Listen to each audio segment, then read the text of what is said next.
नवनिर्वाचित प्रतिनिधि सभाको यो गरिमामय अधिवेशनमा म सार्वभौम संसदका सबै मान्य सदस्यहरूलाई हार्दिक अभिवादन र सफल कार्यकालको पुनः शुभकामना व्यक्त गर्दछु। जुन संविधानको जगमा यो संसद खडा छ त्यो हजारौं शहीदहरूको बलिदान, बेपत्ता घाइते योद्धाहरू, लाखौं कर्मवीरहरूको त्याग, तपस्या र सङ्घर्षको परिणाम हो। म सबभन्दा पहिला फेरि पनि उहाँहरूप्रति कृतज्ञता र उहाँहरूको सङ्कल्पप्रति सम्मान व्यक्त गर्दछु।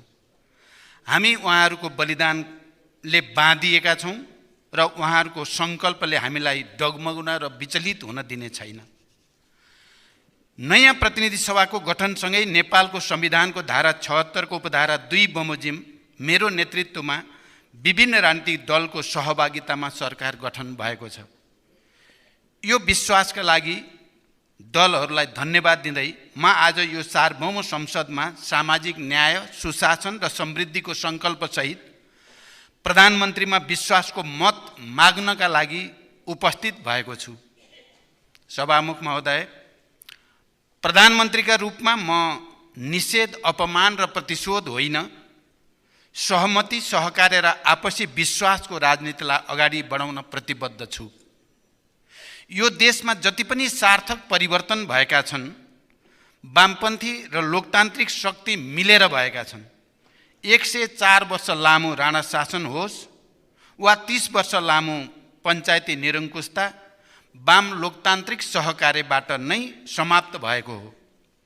12 बुँदे समझदारी, विस्तृत शान्ति सम्झौता, संविधान सभा र सङ्घीय लोकतान्त्रिक गणतन्त्र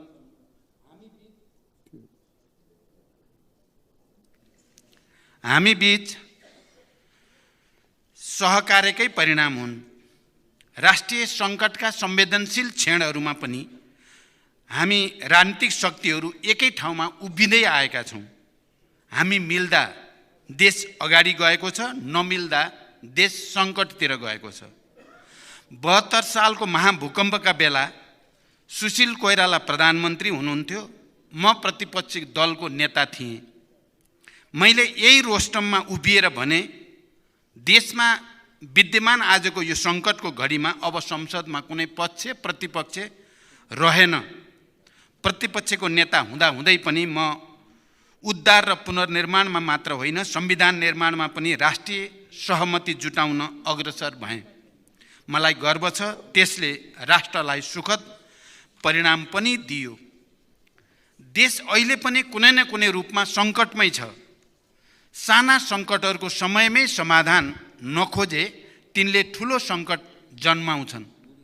आर्थिक सूचकाङ्कहरू सकारात्मक छैनन्। प्रधानमन्त्रीका रूपमा मेरो एउटा जिम्मेवारी हुनेछ, तर आजसम्म निरपेक्ष गरिमामा रहेका झन्डै 50 लाख नेपालीलाई त्यहाँबाट निकाल्न पनि हामी राजनीतिक शक्तिहरू बीच सहकार्य हुनै पर्दछ। लाखौं युवालाई विदेशबाट फर्काएर स्वदेशमै आत्मसम्मानको जीवन दिन पनि हामी बीच अर्थपूर्ण सहकार्य आवश्यक छ। अब पहुँच होइन, विधिको शासन सुरु गर्नुपर्दछ। देशको कायापलट गर्ने हो भने लगभग 60 खरब विकास खर्च जुटाउनु छ। त्यसका लागि पनि हामी बीच विश्वासपूर्ण सहकार्य अनिवार्य छ। राष्ट्रियता, राष्ट्रिय सुरक्षा, परराष्ट्र सम्बन्ध, प्रमुख आर्थिक विषय एवं रणनीतिक पूर्वाधार लगायतका राष्ट्रका आधारभूत विषयहरूमा म राष्ट्रिय सहमतिको विकल्प देख्दिनँ। विस्तृत शान्ति सम्झौताको एउटा हस्ताक्षरकर्ता गिरिजाप्रसाद कोइराला आज हामी बीच हुनुहुन्न, तर शान्ति प्रक्रियाका केही काम अझै पनि बाँकी छन्। ती कामलाई तार्किक निष्कर्षमा पुर्याउन पनि मैले सहमति अनिवार्य देखेको छु। इतिहासका सबै उतार चढावहरूको स्मरण गर्दै देशमा सुशासन, समृद्धि र तीव्र आर्थिक क्रान्तिका लागि यसपटक सिङ्गो देश एक ठाउँमा उभिन र पुरै विश्वलाई नेपालको रूपान्तरणको सन्देश दिन म विशेष अपिल गर्न चाहन्छु।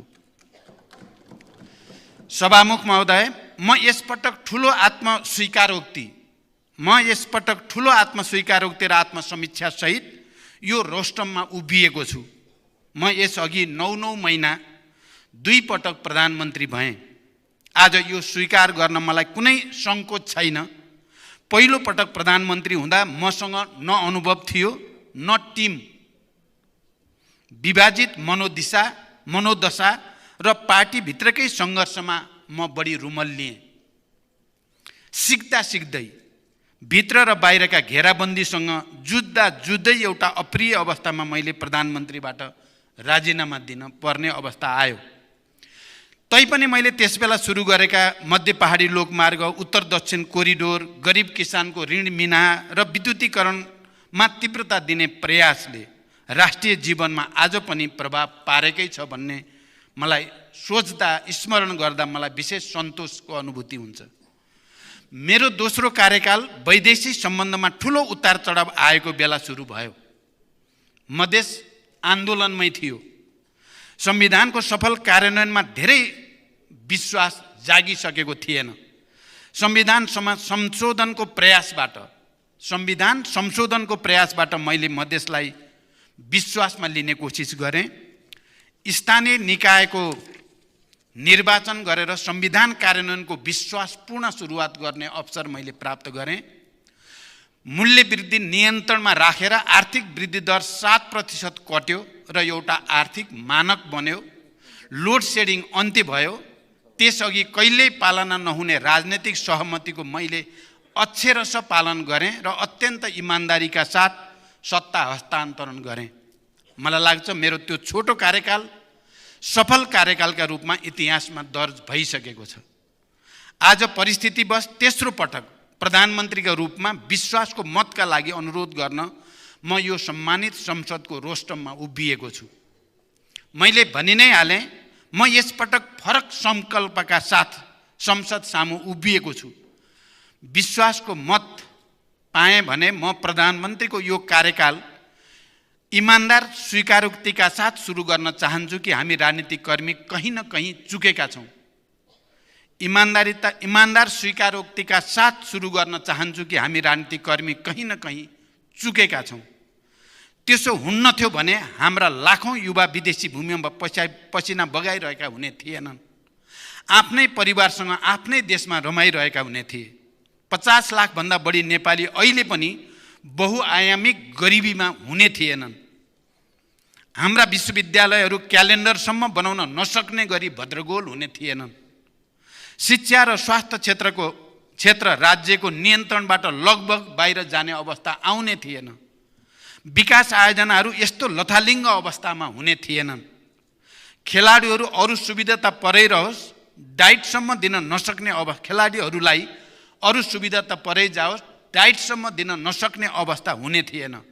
जनताको हामीप्रति एक ढङ्गको असन्तोष छ भन्ने तथ्य लुकाएर होइन, जनताको हामीप्रति एक ढङ्गको असन्तोष छ भन्ने तथ्य लुकाएर होइन, त्यसलाई स्वीकार गरेर त्यो अवस्था बदल्ने गरी कार्यकाल सुरु गर्न म यो संसदको विश्वास चाहन्छु। सभामुख महोदय, सरकारलाई समर्थन गरेका दलहरूबीच न्यूनतम साझा कार्यक्रममा एउटा सहमति बनिसकेको छ र त्यो सरकार सञ्चालनको एउटा आधार बन्दैछ। सबै विवरण बुझिलो होला, त्यसैले संक्षेपमा मेरा केही प्राथमिकता संसदमा राख्ने अनुमति चाहन्छु। सबै नागरिकलाई 6 महिनाभित्रै नागरिकताको सुनिश्चितता, 1 वर्षभित्रै राष्ट्रिय परिचय पत्र वितरण अनि सुशासन, प्रभावकारी सेवा प्रवाह र समृद्धिका लागि नीतिगत र संरचनागत सुधार सरकारको अठोट हो। न्यायपालिकाको शुद्धिकरण र सुधार अनि भ्रष्टाचार नियन्त्रण मेरो प्रतिबद्धता छ। नागरिक प्रशासन र सुरक्षा निकायलाई सक्षम, व्यावसायिक र जनताप्रति उत्तरदायी बनाउन विज्ञ सम्मिलित उच्चस्तरीय कार्यदल गठन अनि सेवा प्रवाहको गुणस्तर र प्रभावकारिता बढाउन संसदको पहिलो अधिवेशनबाटै कम्तीमा 1 दर्जन नयाँ ऐन तर्जुमा या विद्यमान ऐनमा समानुकूल परिमार्जनको सङ्कल्प पनि म यहाँ दोहोऱ्याउन चाहन्छु। भ्रष्टाचार विरुद्ध शून्य सहनशीलता, सरल र सहज सार्वजनिक सेवाको प्रत्याभूति, सरकारी सेवामा टाइम कार्ड र अनलाइन प्रणाली पनि सरकारका प्राथमिकता हुनेछन्। यो सम्मानित संसदलाई मैले प्रष्टै भन्नुपर्दछ, हामी आर्थिक अनुकूलतामा छैनौँ। यो वर्ष विश्व अर्थतन्त्रको 1/3 हिस्सा मन्दीको मारमा पर्ने प्रक्षेपण गरिएको छ। अमेरिका, युरोप र चीनकै अर्थव्यवस्थाको गति घटेको छ। मूल्य वृद्धि, युक्रेन युद्ध, कोभिड महामारी र बढ्दो ब्याज दरले विश्व अर्थव्यवस्थामा परेको दबावबाट हामी पनि प्रभावित छँदैछौँ। अर्कोतिर स्वदेशकै आर्थिक सूचकाङ्कहरू पनि उत्साहजनक छैनन्। राजस्व वार्षिक लक्ष्यको करिब 25% मात्र र अनुदान सहितको स्रोत करिब 27% मात्र सङ्कलन भएको छ। चालु खर्च करिब 33% र पुँजीगत खर्च जम्मा 11% मात्र रहेको छ। वैदेशिक अनुदानको वार्षिक लक्ष्य जम्मा 6% पुरा भएको छ। आयकर समेत लक्ष्य बमोजिम उठेको छैन। लक्ष्य अनुसार राजस्व नउठ्दा, पुँजीगत खर्चै नहुँदा र बेरोजु बढिरहँदा वित्तीय प्रशासनको पुरै चक्र समस्यामा छ।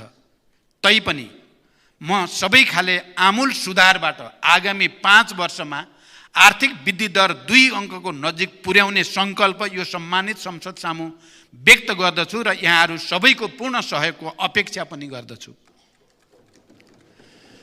आर्थिक पुनरुत्थानका प्याकेज कार्यक्रम मार्फत लगानी मैत्री वातावरणको निर्माण तथा पुँजीगत खर्चको अभिवृद्धि गर्दै आर्थिक गतिविधिको विस्तार र समष्टिगत आर्थिक स्थायित्व मेरो लक्ष्य हुनेछ।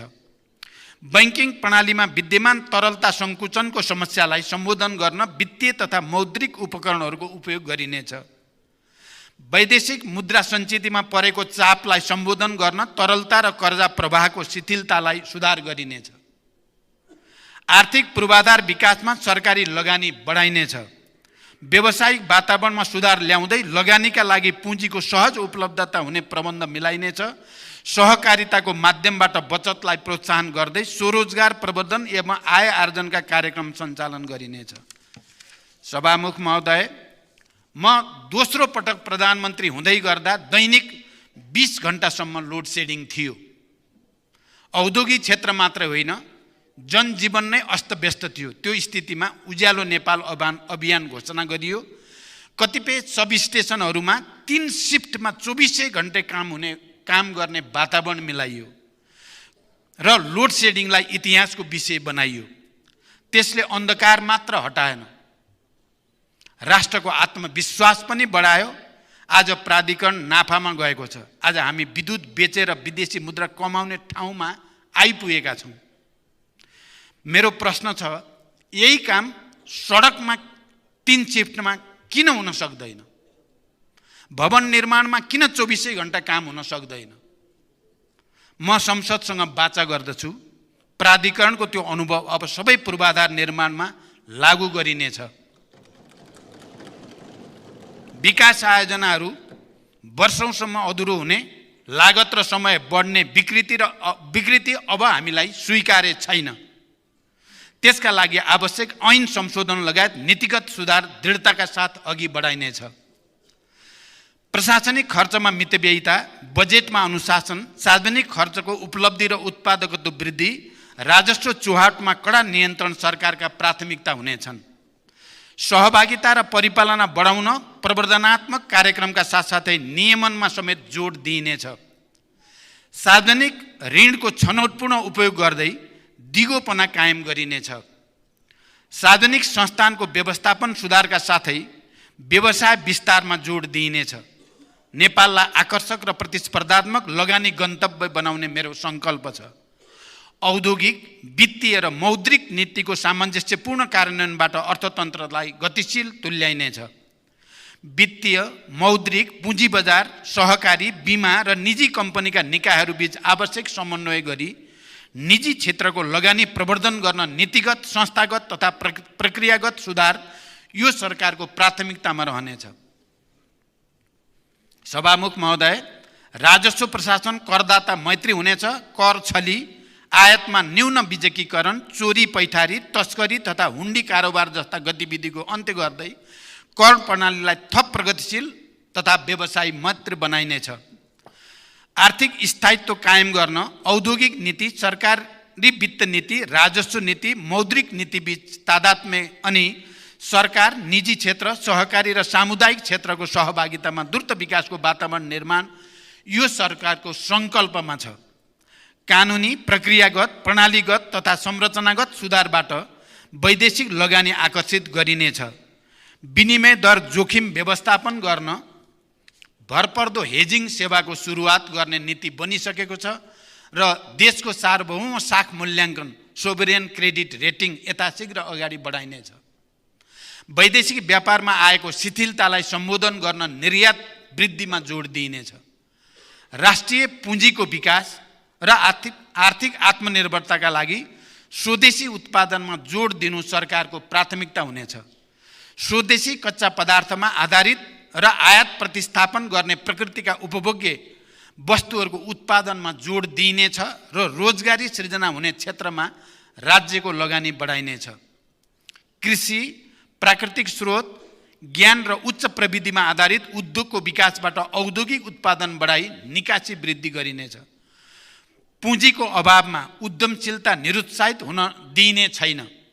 व्यावसायिक र लगानी मैत्री वातावरण निर्माणका लागि नीतिगत र संरचनागत सुधार अनि गैर आवासीय नेपालीहरूले नेपालमा सहज तरिकाले लगानी गर्ने वातावरण निर्माण सरकारको प्राथमिकता हुनेछ। उद्योग व्यवसाय दर्ताका लागि सुरुकै बिन्दुबाट सबै प्रकारका स्वीकृतिहरूको उपलब्धता सुनिश्चित गर्न टाइम कार्ड अनि स्वरोजगारी, स्टार्टअप र विभिन्न व्यवसायले सृजना गर्ने रोजगारी मापनका लागि जब मिटरको व्यवस्था गरिनेछ। सभामुख महोदय, हरेक वर्ष एउटै समाचार बन्छ मलको अभाव। म आज यो संसदमा दृढताका साथ प्रतिबद्धता जनाउन चाहन्छु। अबदेखि आपूर्तिको चक्र अनुसार चाहिएको समय प्राप्त हुने गरी मल खरिद गरिनेछ र सँगसँगै मल कारखाना स्थापनाको पनि तयारी अगाडि बढाइनेछ। सार्वजनिक शिक्षामा आमूल सुधार सरकारको सङ्कल्प हुनेछ। विश्वविद्यालयहरू अब क्यालेन्डर अनुसार सञ्चालन हुनेछन्। अहिलेको भद्रगोल सहन गरिने छैन। सबै पालिकामा आधारभूत अस्पताल र प्रदेशहरूमा विशिष्टीकृत अस्पताल र मेडिकल कलेजहरू बनाइनेछ। गुणस्तरीय स्यानिटरी प्याडका लागि आर्थिक प्रत्याभूति, गुणस्तरीय प्रसुति सेवाको सुनिश्चितता, चिकित्सकहरूको सङ्ख्यामा वृद्धि, चिकित्सक र नर्सलाई सरकारी सेवामा आकर्षित गर्न सेवा सुविधामा पुनरावलोकनका लागि सरकार प्रतिबद्ध छ। स्वास्थ्यकर्मी लगायत विशिष्टीकृत सेवाका श्रमिकहरूका सरोकारलाई सम्बोधन गर्न श्रम ऐनमा आवश्यक संशोधन गरिनेछ। सबै क्षेत्रको स्वास्थ्य सेवाको गुणस्तर सुनिश्चितताका लागि अधिकार सम्पन्न प्राधिकरण बनाइनेछ। खाद्य, आवास र स्वच्छ खानेपानीलाई जनताको मौलिक हकको रूपमा स्थापित गरिनेछ। आगामी 3 वर्षमा सतह तथा भूमिगत सिँचाइबाट तराई मधेसको थप 3 लाख हेक्टर जमिनमा सिँचाइ पुर्याइनेछ। सिँचाइको बिजुली महसुलमा थप छुट दिइनेछ।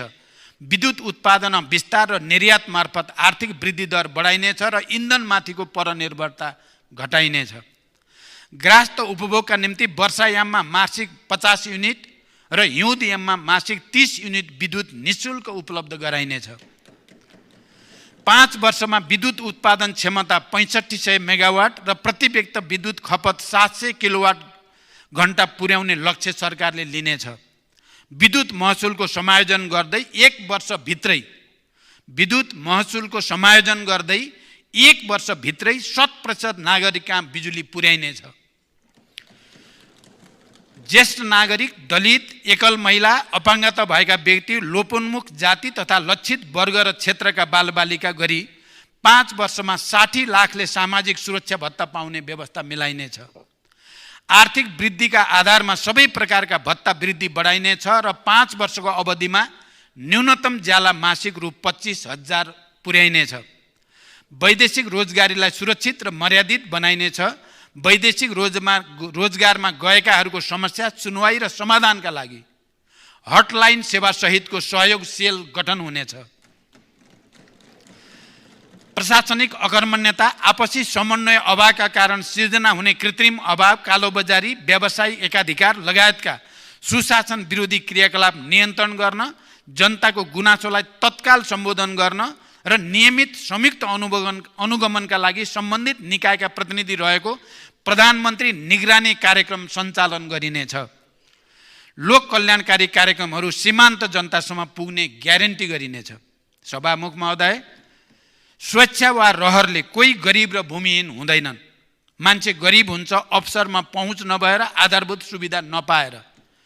एउटै नेपाली पनि छतविहीन नहोस्, मेरो इमानदार प्रयास रहनेछ। हाम्रो ग्रामीण अर्थतन्त्र महिलाले धानेका छन्, तर राज्यले महिलालाई उचित प्रोत्साहन दिन सकेको छैन।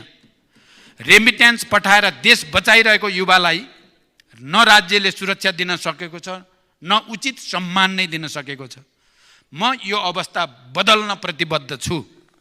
भूमिको वैज्ञानिक व्यवस्थापन र आवास सम्बन्धी मौलिक हक कार्यान्वयनको सुनिश्चितता मेरो उद्देश्य हुनेछ। हरेक जिल्ला सदरमुकामलाई रणनीतिक सडक सञ्जालमा जोडिनेछ र हरेक पालिकालाई पक्की सडकबाट केन्द्रमा जोडिनेछ। निर्माणाधीन राष्ट्रिय राजमार्ग र रणनीतिक सडकहरू 5 वर्षभित्रै सम्पन्न गरिनेछन्। यातायात व्यवस्थापन प्राधिकरण गठन हुनेछ। सडक दुर्घटनाका कारण र समाधान खोज्न उच्च स्तरीय कार्यदल बनाइनेछ। सडक यातायात, रेल, जलमार्ग र हवाई सबै योजनालाई समेट्ने गरी एकीकृत राष्ट्रिय यातायात गुरु योजना तयार गरिनेछ। डाटा सर्भरमा आत्मनिर्भरता र साइबर सुरक्षाको सुनिश्चितता सहित 5G प्रविधि प्रयोगमा ल्याइनेछ। विद्यालय, अस्पताल, सरकारी कार्यालय, वित्तीय संस्था, शपिङ कम्प्लेक्स लगायत सार्वजनिक सेवा प्रवाह हुने सार्वजनिक स्थलहरूमा इन्टरनेट सुविधा निःशुल्क गरिनेछ। आधुनिक खेल पूर्वाधारमा जोड दिँदै खेलाडीहरूको वृत्ति विकासका कार्यक्रम ल्याइनेछ। पर्यटन पुनरुत्थानका लागि विशेष प्याकेज घोषणा गरिनेछ। जलवायु परिवर्तनको मुद्दालाई अन्तर्राष्ट्रियकरण गरिनेछ। महिला सहभागिता, सशक्तिकरण र समावेशिता सरकारको प्रमुख लक्ष्य हुनेछ। शान्ति प्रक्रिया र सङ्क्रमणकालीन न्याय सम्बन्धी बाँकी काम अविलम्ब सम्पन्न गरिनेछ। शहीद र बेपत्ता परिवारलाई उचित सम्मान र परिपूर्णको व्यवस्था हुनेछ। द्वन्द्वकालका घाइतेहरूलाई उपचार, रोजगारी, स्वरोजगारका अवसरसँग जोडिनेछ। द्वन्द्व पीडित परिवारलाई क्षतिपूर्ति र पुनर्स्थापनाका कार्यक्रम ल्याइनेछ। सँगसँगै तराई, मधेस लगायतका आन्दोलनका क्रममा अन्यायपूर्ण ढङ्गले बन्दी बनाइएकाहरूको कानुन सम्मत रिहाईका लागि ठोस अग्रसरता लिइनेछ। सङ्घीयता कार्यान्वयन र जनताको हितमा राज्य संयन्त्रको परिचालन हुनेछ। राष्ट्रिय हितको रक्षा गर्दै स्वतन्त्र परराष्ट्र नीतिको अवलम्बन हाम्रो प्रतिबद्धता हुनेछ। त्यसलाई मैले प्रो नेपाल नीति भन्ने गरेको छु। दुवै छिमेकी र सबै मित्र राष्ट्रहरूसँग सन्तुलित, विश्वसनीय र मैत्रीपूर्ण सम्बन्धमा मेरो जोड हुनेछ। सीमाको प्रभावकारी व्यवस्थापन र सीमा समस्याको समाधान हाम्रो प्राथमिकता हुनेछ। सभामुख महोदय, यसबीचमा मैले सचिवहरूको बैठक राखेर सोधेँ, राहदानी लिन बिहान 2 बजेदेखि लाइनमा बस्न परेपछि नागरिकले कसरी राज्यमाथि भरोसा गर्दछन्? अहिलेकै गतिमा राष्ट्रिय परिचय पत्रको काम हुने हो भने कति दशकमा 3 करोड नेपालीको हातमा परिचय पत्र पुग्छ? सवारी चालक अनुमति पत्र लिन पनि वर्षौं कुर्नुपर्ने कारण के हो? सरकारी अस्पताल र सामुदायिक विद्यालयको स्तर किन खस्कियो? प्रविधिको यति धेरै विकास भइसक्दा पनि सरकारी अस्पतालमा नाम दर्ता गर्न समेत घण्टौं किन कुर्नु पर्दछ? सरकारी अस्पतालमा सामान्य शल्यक्रिया गराउन पनि 3-4 महिना किन कुर्नु पर्ने गरेको हो? अस्पतालका प्रयोगशाला र परीक्षण उपकरण किन महिनौसम्म बन्दैनन्? अनुदानका सामग्री स्टोरमा किन थन्किने गरेका छन्? मैले सचिवज्यूहरूलाई भनिसकेको छु। सेवा प्रवाहलाई सहज र विकासको गतिलाई तीव्र बनाउन नीतिगत समस्या समाधानको जिम्मा म लिन्छु, तर नतिजामुखी कार्य सम्पादनको जिम्मा तपाईहरुले लिनुपर्दछ। सरकारहरू फेरिरहने तर जनताको जीवनस्तर नफेरिने निराशाजनक चित्र अब बदल्नु छ। त्यसका लागि सरकार मालिक होइन, सुनिने, देखिने, जनताले अनुभूत गर्ने सेवक बन्नु छ। प्रदेश र स्थानीय तहमा तत्काल कर्मचारीको व्यवस्था हुनेछ। संघीय निजामती ऐन अविलम्ब यसै अधिवेशनमा पेश गर्ने गरी तयारी गर्न मैले निर्देशन दिइसकेको छु। सार्वजनिक सेवा प्रवाहमा ढिलासुस्ती र शास्तिको अन्त्य गर्दै सार्वजनिक सेवा प्रवाहलाई चुस्त, नागरिक मैत्री बनाउन, सामाजिक न्याय सुनिश्चित गर्न तथा राज्यको सबै तह र संरचनामा सदाचार र जवाबदेहिता कायम गर्न सरकार प्रतिबद्ध हुनेछ। मन्त्री परिषदको पहिलो बैठकमै भ्रष्टाचार नियन्त्रणमा शून्य सहनशीलताको नीतिलाई परिणाममा देखिने गरी कार्यान्वयन गर्ने निर्णय हामीले लिइसकेका छौँ। रणनीतिक महत्त्वका विकास आयोजनाहरूको कार्यान्वयन गर्न जग्गा प्राप्ति, वातावरणीय प्रभाव मूल्याङ्कन तथा ठेक्का व्यवस्थापनमा हुने ढिलाइ कम गरी निर्णय प्रक्रियामा शीघ्रता ल्याउन छुट्टै कानुनी व्यवस्था गरिनेछ। युटिलिटी कोरिडोर सम्बन्धी कानुनी व्यवस्था गरी पूर्वाधारमा साझेदारी गर्ने व्यवस्था मिलाइनेछ। पुँजीगत खर्च बढाउन आयोजना व्यवस्थापनलाई नतिजामुखी बनाउनुको साथै अन्तर्निकाय समन्वय प्रभावकारी गराइनेछ। विकास आयोजनाको अनुगमनलाई नतिजामा आधारित बनाइनेछ। राष्ट्रिय महत्त्वका आयोजनाहरूको प्रधानमन्त्री तथा मन्त्री परिषदको कार्यालयमा रहेको एक्सन रुमको उपयोग समेत गर्दै म आफैले पनि नियमित अनुगमन गर्नेछु। सभामुख महोदय, कानुनका छिद्र देखाउने, काममा ढिलासुस्ती गर्ने, अनावश्यक झन्झट दिने काम यो सरकारलाई स्वीकार्य छैन। सार्वजनिक सेवा प्रवाहलाई सरल, सहज तथा प्रविधि मैत्री बनाई जनतालाई चुस्त र नागरिक मैत्री सरकारको अनुभूति दिलाउन राष्ट्र सेवकलाई जिम्मेवार र उत्तरदायी बनाइनेछ। राहदानी, राष्ट्रिय परिचय पत्र, सवारी चालक अनुमति पत्र वितरणमा हाल देखिएको समस्यालाई तत्काल समाधान गरिनेछ। एकै प्रकृतिको विवरण फरक निकायबाट सङ्कलन गर्नुको सट्टा डाटा साझेदारी र अन्तर आबद्धताको भरपर्दो प्रणाली निर्माण गरी सेवा प्रवाहलाई छिटो छरितो र मितव्ययी र झन्झट मुक्त गरिनेछ। विपन्न नागरिक उपचार सुविधा तथा स्वास्थ्य बिमा सेवालाई सर्वसुलभ र नियमित बनाइनेछ। स्वास्थ्य बिमाको दायरा विस्तार गरिनेछ। सरकारी एवं सार्वजनिक जग्गाको संरक्षण गर्न एकीकृत विद्युतीय अभिलेख तयार गरिनेछ। मुलुकको विकासमा योगदान गर्न सक्ने उमेरका नागरिक विदेश हुनुपर्ने तर वृद्ध अवस्थाको सामाजिक सुरक्षाको व्यवस्था राज्यले गर्नुपर्ने जटिल अवस्था आज देशमा विद्यमान छ।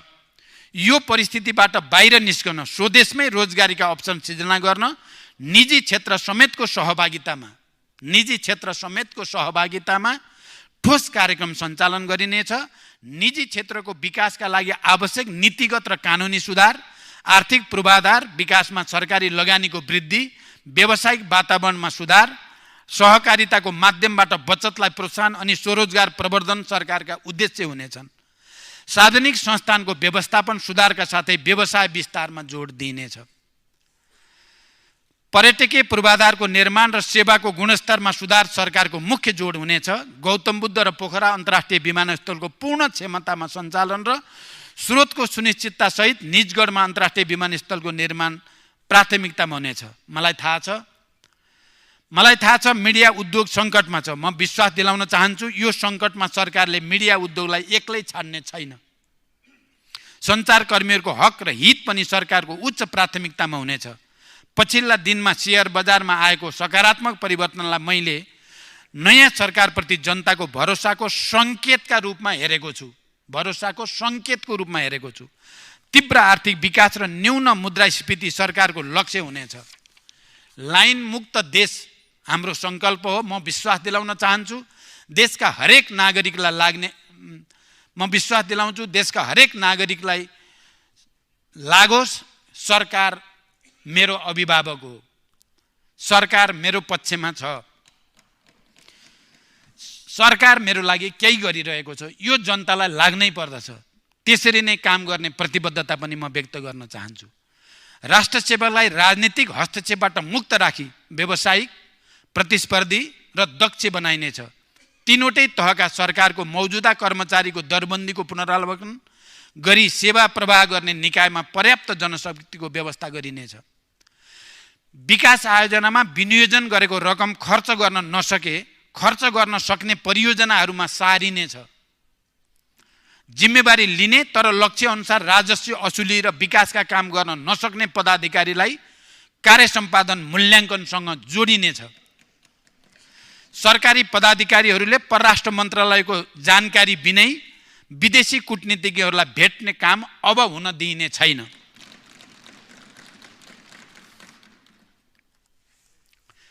भ्रष्टाचार नियन्त्रण र निवारण सरकारको प्राथमिकता हुनेछ। मालपोत, लाइसेन्स, राहदानी जस्ता निकायहरूमा क्षतिपूर्ति सहितको नागरिक बडापत्र राखिनेछ।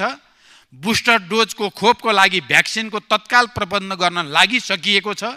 शीतलहर र हिमपातबाट जनता जोगाउन आवश्यक प्रबन्ध गर्न सम्बन्धित तहमा निर्देशन गइ नै सकेको छ। सभामुख महोदय, हिजो देश एउटा ठुलो विद्रोहबाट गुज्र्यो। सामाजिक न्यायको आकांक्षा, विभेद शोषण र उत्पीडन विरुद्धको आक्रोश अनि सुखी र स्वतन्त्र जीवनको चाहना नै त्यो विद्रोहको कारक र कारण थियो।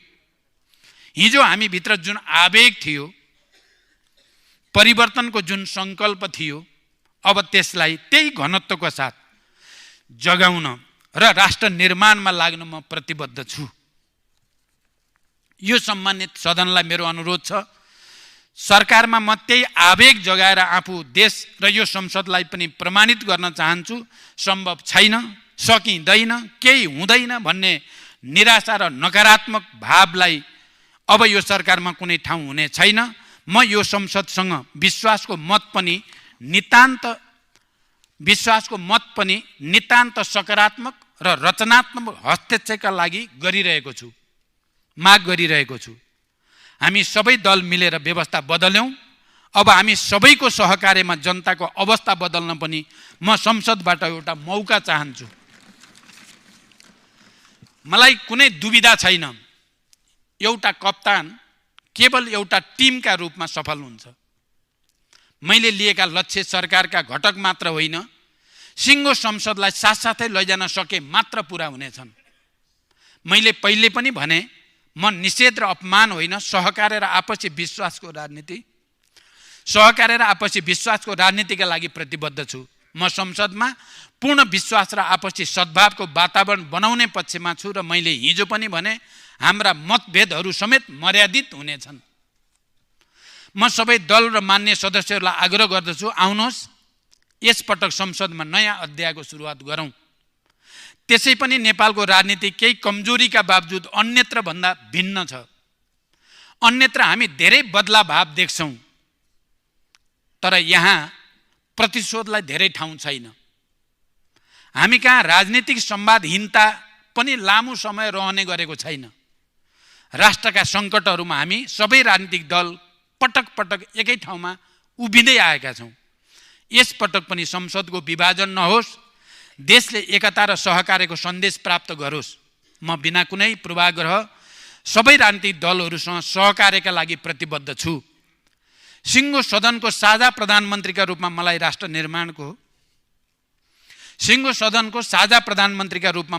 निर्माणको नेतृत्व गर्ने एउटा मौका मिलोस् भन्ने मेरो चाहना छ। हामी सबैले आफ्नो ठाउँबाट जनतासँग विकासको प्रतिबद्धता गरेका छौँ। आज त्यही प्रतिबद्धताका लागि हामी सबै एक ठाउँमा उभिन नसक्ने भन्ने केही छैन। मैले हिजो पनि संसदमा भने, जनताको हामीमाथि समर्थन सशर्त मात्रै छ। हीन भावनाको ठाउँमा आशा र आत्मविश्वास जगाउनु छ। आर्थिक क्रान्तिको साझा सङ्कल्पबाट समृद्ध र न्यायपूर्ण राष्ट्र निर्माण गर्नु छ। इतिहास आजैबाट सुरु हुन्छ म भन्दिनँ। आजसम्मका उपलब्धिहरूलाई संस्थागत गर्दै सबैप्रति कृतज्ञता व्यक्त गर्दै म एउटा परीक्षा दिन चाहन्छु। हिजो क्रान्ति सुरु गर्दा जुन आवेग मसँग थियो, बीचमा केही अल्मलिए जस्तो देखिए पनि आज त्यही आवेग र अठोटका साथ म यो रोस्टममा उभिएको छु। तेस्रो पटक प्रधानमन्त्रीका नाम लेखाउन वा सिंहदरबारमा अर्को कार्यकालको फोटो झुन्ड्याउन मात्र म यहाँ उभिएको पटक्कै होइन। म विश्वास दिलाउँछु, हरेक पटक संसदमा म उपलब्धिको डाटा र रिपोर्ट कार्डका साथ उपस्थित हुनेछु। मलाई विश्वासको मत दिएमा संसदका हरेक मान्य सदस्यहरूले गर्व गर्ने वातावरण बनाउनेछु।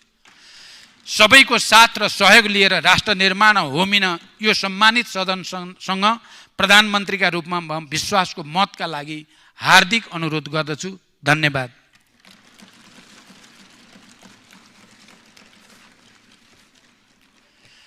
अन्त्यमा सम्मान्य सभामुख महोदयको अनुमतिले नेपालको संविधानको धारा 76 को उपधारा 4 बमोजिम प्रतिनिधि सभाबाट विश्वासको मत प्राप्त गर्न प्रतिनिधि सभा नियमावली 2075 को नियम 152 को उपनिवेश 4 बमोजिम प्रस्ताव प्रस्तुत गर्दछु।